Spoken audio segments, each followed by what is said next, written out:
His parents were black African, not black African American.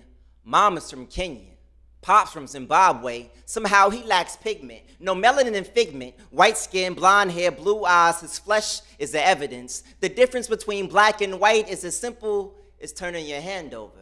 His DNA is the evidence. Oftentimes, life is more complex. On the bus, they stare. He feeds not into their fascination. This is not imagination. White kids call him nigger. Black kids call him white boy, so he nicknamed himself Soy. Feels he is an imitation, but doesn't feel the flattery. And his mom is from Ireland. Pop straight from Germany. He's raised in Inglewood, so he's in rap ciphers with the best of them. White kids call him nigger.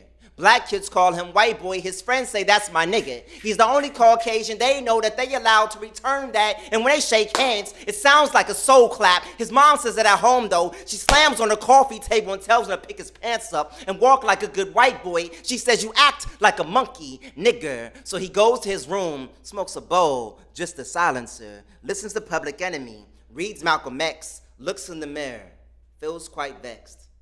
And his mom has her master's.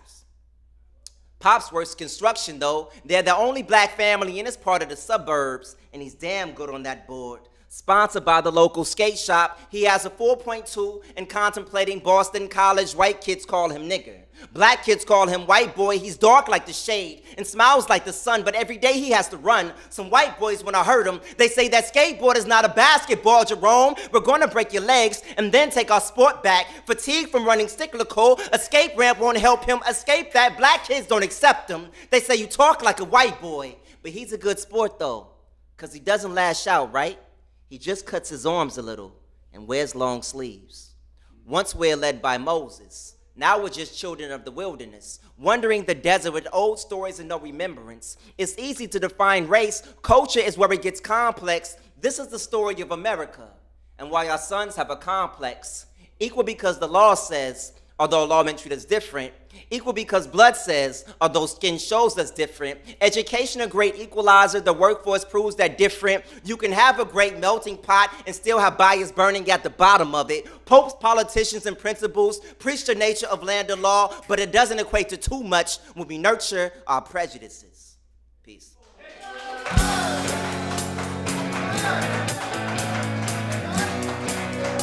My work is to show that curtain behind the curtain. Because everybody knows what's a curtain, but no one knows what's really behind the curtain. So I want you to think about what's behind the curtain. I want you to lift up above wherever the curtain is so that way you can see over it, forward and back.